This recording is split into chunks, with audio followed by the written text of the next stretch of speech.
ये कहानी एंजेला नाम की लड़की के ऊपर आधारित है जो एक बूढ़े आदमी के साथ बाथरूम में फंस जाती है, जिसके बाद उन दोनों को ना चाहते हुए भी एक दूसरे के साथ घपाघप करना पड़ता है। आगे उनके साथ क्या क्या होता है वो हम आज की इस एक्सप्लेनेशन में देखने वाले हैं। आज मैं जिस मूवी को एक्सप्लेन करने वाली हूँ इस मूवी का नाम है मैड्रिड और ये मूवी 1987 में रिलीज हुई थी। मूवी के स्टार्टिंग सीन में हम एक मेगल नाम के फेमस राइटर को देखते हैं जो एक होटल में बैठ के कुछ लिख रहा था। तभी वहाँ एक एंजेला नाम की लड़की आती है और वो भी एक पेशे से राइटर है जो मेगल की तरह ही बनना चाहती थी। इसीलिए वो मेगल का इंटरव्यू लेने के साथ साथ कुछ सीखने आई थी, जहाँ मेगल अपना आर्टिकल लिखने में बिजी था और वो एंजेला को कुछ ऑर्डर करने के लिए बोलता है। मेगल एक ऐसा इंसान था जिसके मन में जो कुछ भी आए वो सामने वाले इंसान को सच सच बता देता था और वो अपने मन में किसी भी बात को नहीं छुपाता था। मेगल के हेल्थ को लेकर उसके डॉक्टर ने उसे सिगरेट और तंबाकू लेने से मना किया था, लेकिन मना करने के बावजूद भी वो सब कुछ एक साथ लेता था।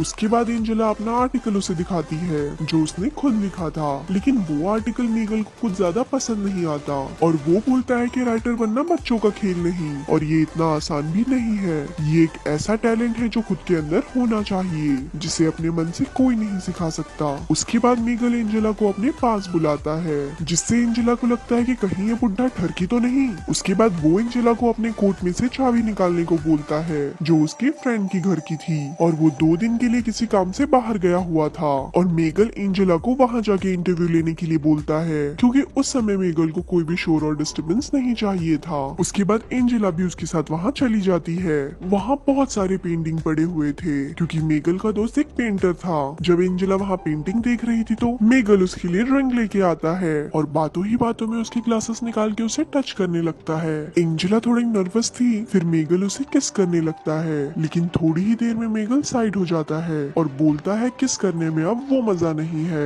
मेगल एक ऐसा इंसान था जिसके मन में कुछ भी आए वो सामने वाले को साफ साफ बोल देता था। मेगल और एंजेला के बीच में एज का बहुत बड़ा डिफरेंस था, इसीलिए एंजेला काफी घबरा रही थी। उसके बाद मेगल एंजेला को सब कुछ उतार देने को बोलता है, जिसे सुन के एंजेला गुस्सा होकर वहाँ से जाने लगती है। तब मेगल काफी ज्यादा सैड हो जाता है, लेकिन थोड़ी देर में ही एंजेला सब कुछ उतार के वहाँ एक शर्ट पहन के आ जाती है, जिसे देखकर मेगल काफी खुश होता है और वो एंजेला की बॉडी पे कलर से पेंट करने लगता है। जिसके बाद एंजेला बाथरूम में नहाने के लिए जाती है और वहाँ मेगल भी पहुँच जाता है और वो भी उसके साथ शुरू हो जाता है, जिसे देख के एंजेला समझ जाती है कि मेगल उसे बिना तेल के पेल देगा। तब वो मेगल से साफ साफ बोल देती है कि मुझे घपाघप नहीं करना और वो वहाँ से डोर ओपन करके जाने लगती है, लेकिन वो जैसे ही दरवाजा खोलती है तो डोर नहीं खुलता क्योंकि वो दरवाजा जाम हो गया था। जिसके बाद मेगल भी वो दरवाजे को खोलने की कोशिश करता है, लेकिन वो दरवाजा नहीं खुलता और वो दोनों वहीं फंस जाते हैं। लेकिन तब एंजेला खिड़की से बाहर हेल्प के लिए आवाज लगाने लग जाती है, लेकिन मेगल उसे आवाज लगाने से मना कर देता है क्योंकि अगर इस हालत में उन दोनों को वहाँ किसी ने देखा तो पता नहीं क्या होगा। उसके बाद मेगल एंजेला से बोलता है कि मेरा दोस्त परसों यहाँ आ जाएगा। ये सुनकर एंजेला काफी ज्यादा शॉक हो जाती है क्योंकि ऐसे उन्हें 2 दिनों तक बंद रहना होगा जो उनको बिल्कुल भी पसंद नहीं था। जिसे सुन के मेगल भी सोच में पड़ जाता है और वो भी हेल्प के लिए आवाज लगाने लग जाता है, पर उससे घंटा कोई फर्क नहीं पड़ता। उसके बाद मेगल एंजेला से बोलता है अब हमारे पास इंतजार के अलावा और कोई ऑप्शन नहीं है। उसके बाद वो दोनों आपस में बात करने लगते हैं, जहाँ मेगल एंजेला से उसके घर वालों के बारे में पूछता है। तब एंजेला अपने पापा के बारे में बताती है कि मेरे पापा एक मिलिट्री हैं और नाम बताने पे मेगल उससे बोलता है मैं तुम्हारे पापा को जानता हूँ। मेगल उसकी पूरी फैमिली और 17 साल की बड़ी बहन को भी जानता था क्योंकि एंजेला की बड़ी बहन के साथ मेगल एक स्कूल में था जहाँ मेगल उसे पसंद करता था, लेकिन ये कभी बोल नहीं पाया। जहाँ मेगल उसे बोलता है कि तुम्हारी फादर और तुम्हारी बड़ी बहन में बिल्कुल भी नहीं बनती और वो दोनों हमेशा लड़ते रहते हैं। जहाँ एंजेला उसे बोलती है अब मेरी बड़ी बहन बहुत बड़ी एक्ट्रेस बन चुकी है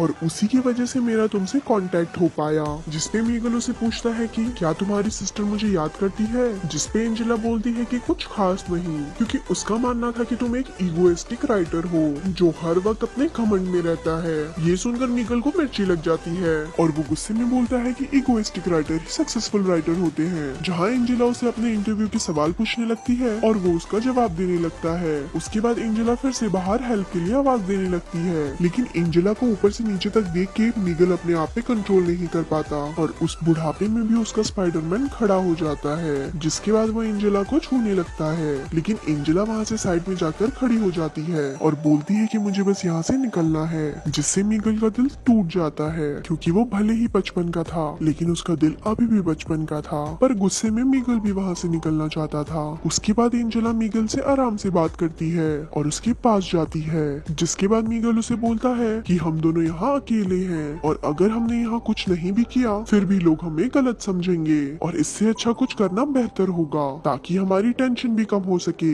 जिसके बाद एंजेला भी उसकी बात मान जाती है और वो दोनों मिलके बाथरूम में ही घपाघप करते हैं। घपाघप करने के बाद एंजेला को बहुत तेज भूख लगती है क्योंकि उसने इतनी मेहनत का जो काम किया था, जिसपे मीगल उसे बोलता है कि मुझे लोगों को खाते हुए देखना बहुत अच्छा लगता है, घो चूसाला। तब वो बोलता है कि स्टोरी ऐसे लिखो जैसे वो रियल लाइफ की हो ताकि लोग उसे अपने लाइफ से रिलेट कर सके। मीगल ये सारी बातें बहुत ही सटीक तरह से बोल रहा था जो सुनने में लग रहा था कि जैसे वो एंजेला को डांट रहा हो। तब एंजेला उस पर गुस्सा हो जाती है और मीगल उसे मनाता है और एंजेला को बाहर हेल्प के लिए आवाज लगाने को बोलता है, लेकिन लाख कोशिशें करने के बाद भी उसकी आवाज कोई नहीं सुनता, जिसे देख के एंजेला हार जाती है। उसके बाद मीगल एंजेला से बोलता है कि हमारे बीच जो कुछ भी हुआ वो थोड़ा अजीब है लेकिन हमें अफसोस नहीं करना चाहिए। तब मीगल को किसी आदमी की आवाज सुनाई देती है। तब वो खिड़की के पास जाके अपने दोस्त लुइस को कॉल करने के लिए बोलता है। कुछ देर इंतजार करने के बाद उसका दोस्त लुइस आके वहाँ दरवाजा खोल देता है और वो उसे यहाँ आके सॉरी बोलता है क्योंकि वो मीगल को ये बताना भूल गया था कि बाथरूम का दरवाजा बंद मत करना।